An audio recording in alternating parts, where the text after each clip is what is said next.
नमस्कार प्यारे साथियों। यूनिट 4 हमारा कंप्लीट हो गया था, जिसको हम कहते हैं डीसी परिपथ। ये हमारा कंप्लीट चैप्टर हो गया था। आज से हम न्यू चैप्टर चालू करेंगे और उस चैप्टर आपका यूनिट 5 है। यूनिट 5 में आपका जो चैप्टर है वो है चुंबकत्व, मतलब मैग्नेट। जो चुंबक अपन पढ़ते हैं, चुंबक एवं चुंबकीय गुण और उसके बारे में अनेक प्रकार की जानकारी है, जैसे अणु सिद्धांत, उसका गुणधर्म हो गया, निर्माण विधि क्या होती है, इसके बाद चुंबकीय नियम क्या होता है, उसका वर्गीकरण क्या है, उसकी विधियां क्या क्या हैं, फ्लेमिंग से कैसे आपका चुंबक का कौन ने दिया था, फ्लेमिंग ने जो किया था वो किस प्रकार से बताया था।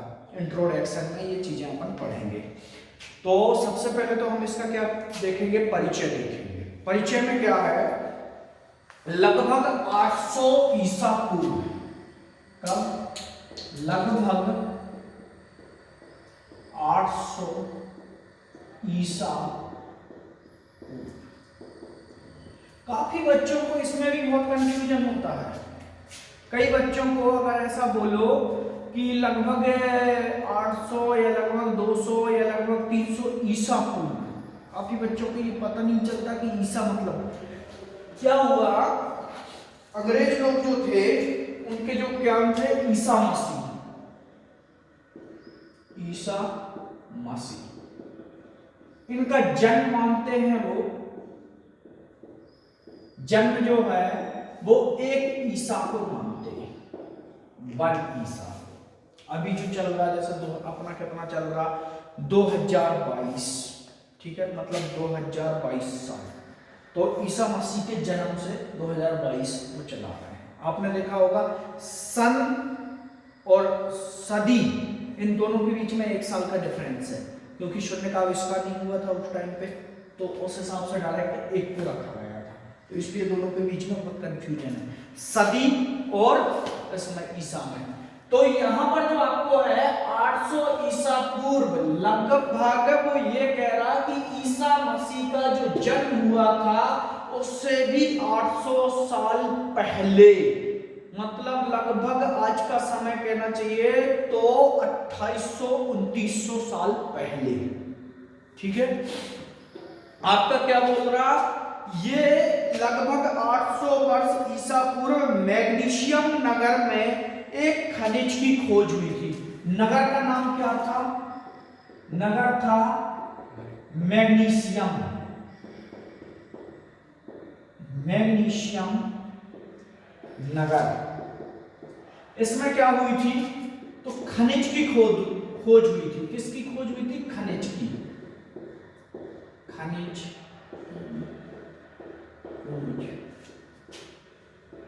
हुई थी। अब जो खनिज की खोज हुई थी, तो यहां पर जिस खनिज की खोज की गई थी वह खनिज एक मतलब अद्भुत गुण टाइप का विद्वान था उस समय। इस खनिज का नाम भी मतलब कहना चाहिए, इसका जो मैग्नेटाइट जो रखा गया है वो खनिज का नाम उसी नगर के आधार पर इसका रखा गया है, जिसको हम मैग्नेटाइट कहते हैं या मैग्नीशियम कहते हैं। वो आपका जो था वो मैग्नीशियम नगर से ही मैग्नेटाइट का नाम लिया गया है, मैग्नेटाइट। ये जो नाम लिया गया है ये नगर से ही लिया गया है। ये जो निकला था ये क्या था, आकर्षण गुण होने के कारण इसे प्राकृतिक पत्थर को भार पत्थर या लोड स्टोन कहा जाता है। क्या कहा जाता है, लोड स्टोन के नाम से भी जाना जाता है। कौन, आपका चुंबक, चुंबक को लोड स्टोन के नाम से भी जाना जाता है। और इसमें क्या पाया गया था, तो इसमें आकर्षण गुण पाया गया था। इस आकर्षण गुण के कारण, और ये जो आकर्षण गुण पाने के कारण इसको क्या लोड स्टोन का नाम दिया गया। इंग्लिश में हम जबकि लोड स्टोन बोलते हैं, तो इस पत्थर को क्या किया गया था, इस पत्थर में देखा था तो इसको क्या किया था, जब एक स्वतंत्र अवस्था में इसको क्या किया, लटकाया गया। एक स्वतंत्र अवस्था में इसको लटकाया गया। अब किसको, चुंबक को। जब चुंबक को स्वतंत्र अवस्था में उन्होंने लटकाया तो देखा तो इसमें 2 पोल एक साउथ और एक नॉर्थ, दो पोल पे जाके ये चुंबक रुक रही थी। ऐसे जब उसको लटकाते हैं तो चुंबक को लटकाने पर एक का साउथ पोल और एक का नॉर्थ पोल, दो पोल उसके अंतर्गत बन रहे थे। अब जब देखा किसी भी प्रकार से उसको लटका रहे थे, उसमें दो ही दिशाओं में, दिशा कितनी होती, चार, ईस्ट वेस्ट नॉर्थ साउथ, परंतु जो रुक रहा था वो सिर्फ दो ही दिशा में रुक रहा था, एक नॉर्थ में और दूसरा साउथ में। कई बार इसको चेक करके देखा तो ये पाया गया कि किसी भी चुंबक में सिर्फ कितने ध्रुव होते हैं, दो ध्रुव, या हम कहते हैं पोल्स। इंग्लिश में आप कहोगे तो पोल कहोगे और ऐसे कहोगे तो ध्रुव कहोगे। चुंबक में जो होते हैं वो सिर्फ दो ही ध्रुव पाए जाते हैं, एक को हम बोलते हैं नॉर्थ और दूसरे को बोलते हैं साउथ, दक्षिणी और उत्तरी ध्रुव। जब दक्षिणी और उत्तरी ध्रुव पाए गए तो इनको मतलब ये हमेशा इसी अवस्था में ठहरा। अब इसके बाद आगे को क्या किए, तो चुंबक एक बल है जो विशेष प्रकार की वस्तुओं को मतलब अपनी ओर आकर्षण करता रहता है। ये इसकी मेन चीज थी। एक भौतिक चुंबक सदैव उत्तर और दक्षिण दिशा में ठहरता है, ये भी क्लियर है। इसके बाद पृथ्वी, ये आपका यहाँ पर दिया है, पृथ्वी स्वयं एक बड़ा गुणित द्रव्यमान है जो चुंबकीय प्रभाव, मतलब पृथ्वी भी आपका एक जो है वो भी आपका मैग्नेट की भांति प्रभाव करता है। ये सब इंट्रोडक्शन है आपका। पृथ्वी इस तरह कार्य करती जैसे इसके केंद्र पर एक छड़ हो और वो उसके राउंड में घूमती हो। अब यहाँ पर परिचय आपका ये हो गया। दूसरा आपका क्या था, चुंबक का अणु सिद्धांत। अब जो चुंबक तत्व है उसका अणु सिद्धांत क्या है उसको समझेंगे हम। चुंबक तत्व का जो अणु सिद्धांत होता है वो चुंबकीय पदार्थ जैसे, चुंबकीय पदार्थ जैसे क्या क्या, स्टील, लोहा, निकेल, कोबाल्ट। क्या क्या है, स्टील, लोहा, निकेल, कोबाल्ट,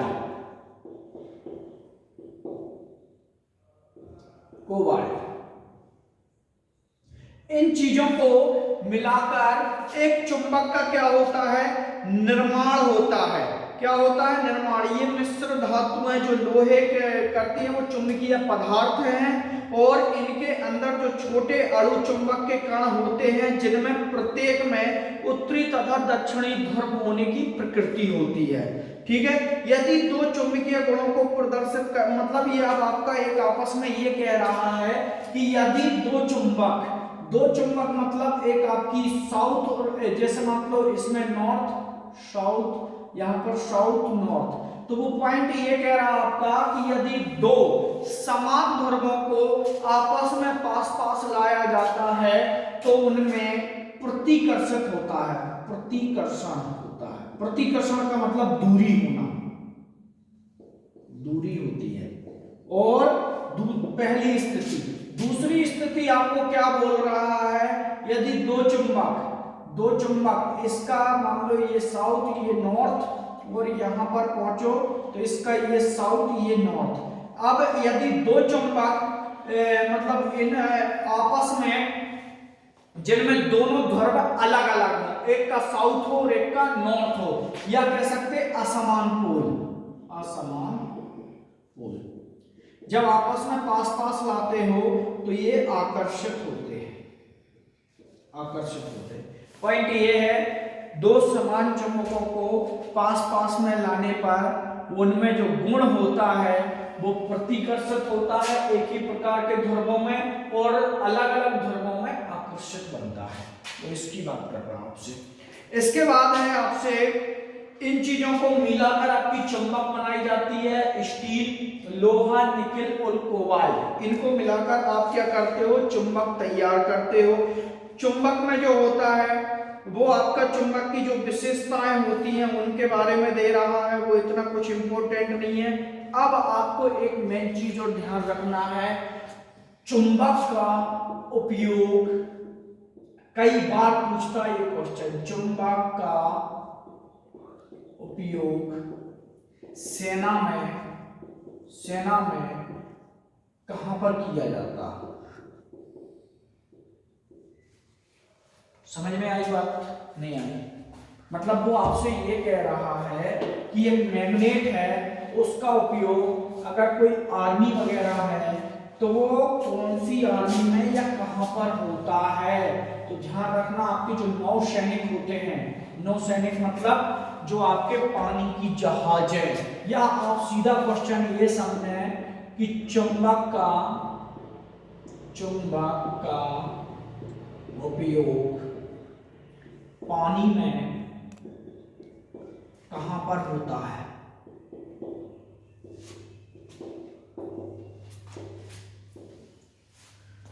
चुंबक का उपयोग पानी में कहां पर होता है। तो आपने देखा होगा 3 प्रकार की आर्मी है, अपने देश की भी आर्मी देखे होंगे, 3 प्रकार की आर्मी होती है।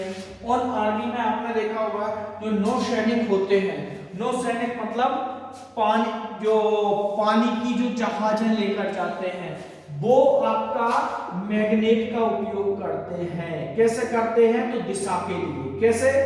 पानी में आपकी जहाज है, वहां आपको दिख रहा क्या कि कौन सी दिशा। क्या होता है, जब पानी के अंदर आप जाते हो कई फीट नीचे, तो आप दिशा भ्रमित रहते हो, आपको उतने बड़े समुद्र में पता नहीं चलता कौन सी दिशा किस साइड है। तो उस साइड कंपास का यूज किया जाता है, और उस कंपास से नॉर्थ और साउथ निकाल लिया जाता है।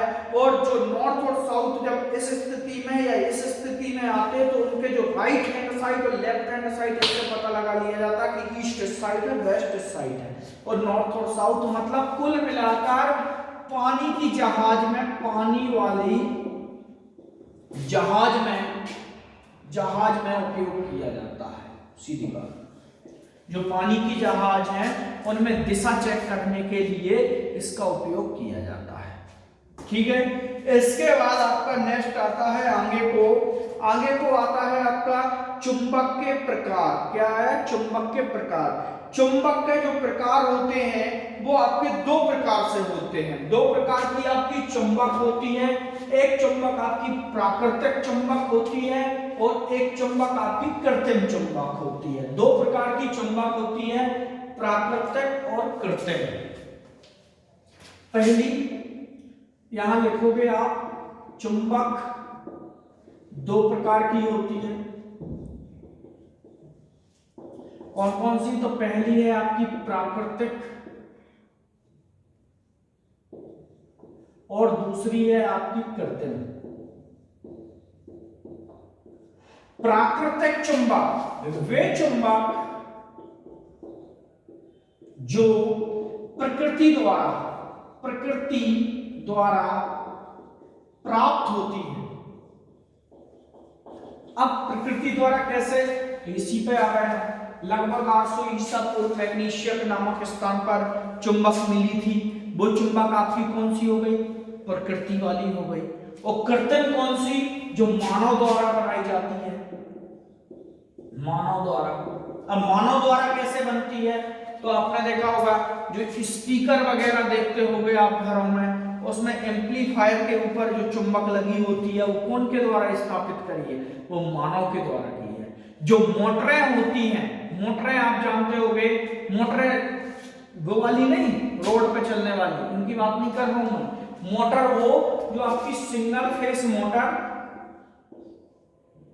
और दूसरा आपका 3 face motor. Single phase motor हो गई, 3 फेस मोटर हो गई, इन मोटरों में उसका यूज किया जाता है। अब सिंगल फेस मोटरों में कैसे?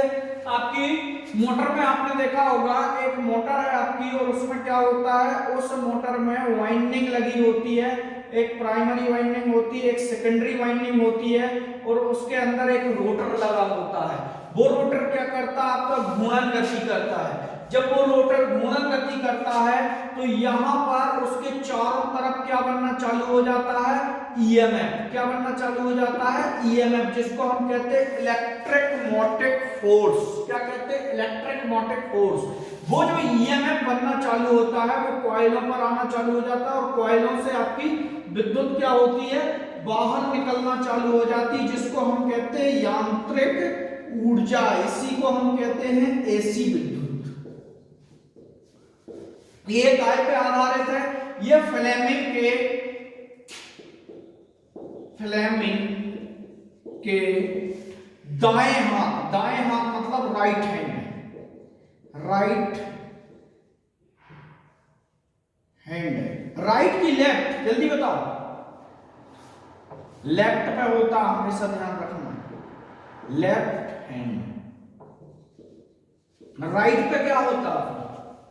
मोटर जो है वो फ्लेमिंग के लेफ्ट हैंड के नियम पर चलती है, और जनरेटर जो होता है वो फ्लेमिंग के राइट हैंड नियम पर चलता है। लेफ्ट और राइट नियम क्या होते हैं वो मैं आपको आगे समझाऊंगा। वो किसी कुंडली में घूमना और इसमें मैग्नेट वो अलग है, आगे बताऊंगा वो। यहां पर बस आपको इतना ध्यान रखना है कि जो मानव द्वारा निर्मित होती है वो इस तरीके से चलती है, और ये ईएमएफ आपका उत्पन्न होता है, ये आपका अस्थायी प्रकार का होता है, जैसे लाइट जाती है बंद हो जाता है। और कर्तन जो होता है वो स्थायी प्रकार का होता है। आप चाहें तो इसको ऐसे भी कह सकते हो, प्राकृतिक, ये अलग हो गया हमारा। अब इनमें पावरफुल और कमजोर कौन सा होता है? प्राकृतिक जो होता है वो कमजोर चुंबक होती है। कमजोर मतलब उसकी क्षमता बहुत कम होती है, छोटी मोटी चीज को उठा लेती है, बाकी बड़ी चीज नहीं उठा पाती।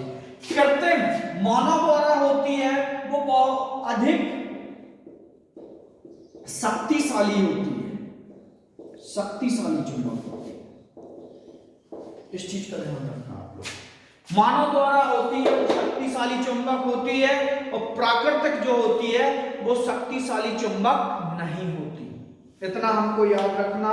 इसके बाद चुंबक आपकी दो प्रकार की, एक प्राकृतिक चुंबक और एक होती कृत्रिम चुंबक। प्राकृतिक चुंबक जो प्रकृति से प्राप्त होती है, और जिसको हम उदाहरण के तौर पर लोडस्टोन, हेमेटाइट, इसके इनके ये उदाहरण हैं।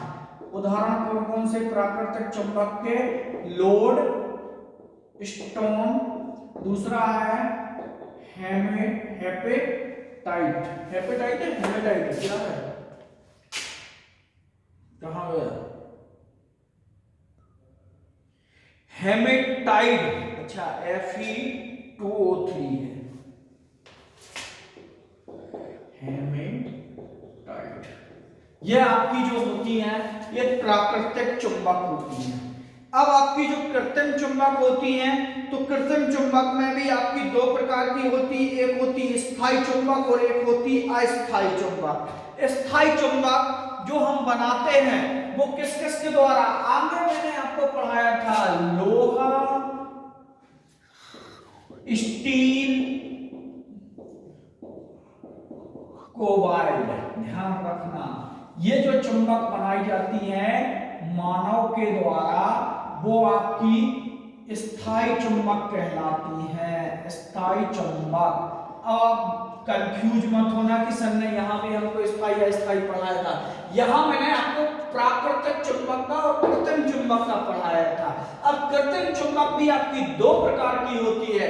पहली चुंबक आपकी होती है जो लोहा, स्टील, कोबाल्ट। अब आप सोचोगे लोहा, स्टील, कोबाल्ट कैसा होता?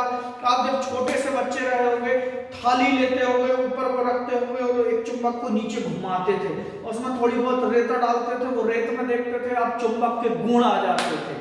वही सारी चुंबकें हमारी स्थायी चुंबक के अंतर्गत आती हैं। अस्थायी चुंबक कौन सी होती है? अस्थायी चुंबक जो अभी आप पढ़ रहे हो मोटर वगैरह में, ये अस्थायी चुंबक होती है। ये बहुत पावरफुल होती है और ये कम पावरफुल होती है। स्थायी चुंबक जो होती हैं वो हमारी लगभग 4 प्रकार की बनी होती। कितने प्रकार की होती? 4 प्रकार की। एक होती है आयताकार, इस तरीके से बनी होती है आयताकार जिसको बोलते हैं। दूसरी हमारी उल्टा यू के आकार की होती है जिसको हम बोलते हैं घोड़े की नाल। क्या बोलते हैं? घोड़े की नाल के आकार की, उल्टा यू। तीसरी जो हमारी बनी होती है वो अंगूठी टाइप डिजाइन में बनी होती है। अंगूठी टाइप डिजाइन में मतलब इस तरीके से गोल जो रिंग होती है उसकी डिजाइन बनी रहेगी। और चौथी जो रहेगी वो हमारी रहती है बेलनाकार के रूप में, एक बेलनाकार शंकु के आकार की रहती है चौथी। ये हमारी 4 प्रकार की जो होती हैं वो हमारी कृत्रिम चुंबक। ध्यान रखना, कृत्रिम चुंबक में स्थायी चुंबक 4 प्रकार की होती हैं और अस्थायी चुंबक जो होती है वो हमारी मतलब अस्थायी चुंबक जिनमें गुण अधिक होता है, चुंबकीय गुण बहुत अधिक पाया जाता, ये अधिकतर हमारी जो होती है अस्थायी चुंबक वो विद्युत चुंबक कहलाती है। विद्युत चुंबक मतलब इलेक्ट्रिक मोटिव फोर्स, या जिसको हम बोलते हैं विद्युत वाहक बल, जो मोटर वगैरह में पाया जाता है, जनरेटर में पाया जाता है, उनको बोलते हैं विद्युत वाहक बल, इलेक्ट्रिक मोटिव फोर्स। यहां तक हमको समझ में आया? ये हमारी अस्थायी चुंबक थी। अस्थायी चुंबक स्थायी जो चुंबक हैं इनको बनाने के लिए क्या किया जाता है? इनको बनाने के लिए मैं आपको बताऊंगा आगे। इनको क्या किया जाता है? कोई स्टील मान लोगे, आप एक चुंबक को ऐसे खड़ा करोगे, उस पर रगड़ते जाओगे रगड़ते जाओगे रगड़ते जाओगे, देखोगे लास्ट में स्टील या कोबाल्ट या लोहा जो चीज आप रगड़ रहे हो उस क्षण में चुंबक के गुण आ जाते हैं। काय के गुण आ जाते हैं? चुंबक के गुण आ जाते हैं। उन्हीं की बात यहाँ पर चल रही है आपकी। मानव द्वारा दो प्रकार की चुंबक होती है, एक स्थायी चुंबक, एक अस्थायी चुंबक। स्थायी चुंबक वो चुंबकें होती हैं जो हम बनाते हैं आयताकार, घोड़े की नाल के आकार, अंगूठी और शंकु मतलब बेलनाकार, ये हमारी स्थायी चुंबक है। या आप कह सकते हो ज्यादातर हमने भी देखा होगा एम्पलीफायर वगैरह के ऊपर लगी होती हैं अंगूठी के आकार की गोल, वे हमारी सारी की सारी स्थायी चुंबक में आती है। अस्थायी चुंबक में वो आती हैं जैसे आपका सीलिंग फैन हो गया, आपने इलेक्ट्रिसिटी दी, उसने ईएमएफ उत्पन्न करा, वो इलेक्ट्रिक मोटिव फोर्स मैंने आपको प्रैक्टिकल में बताया था। चाहो तो मेरा सीलिंग फैन वाला आप प्रैक्टिकल देख लेना, उसमें एक बच्चे ने उसमें स्क्रू ड्राइवर लगाकर भी मैग्नेटिक फील्ड दिखाया था, मैग्नेट बन रहा था, तो उस चीज को चाहो तो अच्छे से देख लेना। वो आपका विद्युत प्रकार का अस्थायी चुंबक कहलाता है। जब आपकी लाइट चली गई तो कट जाता। आज की क्लास यहीं तक, इसके बाद हम आगे बढ़ेंगे। धन्यवाद।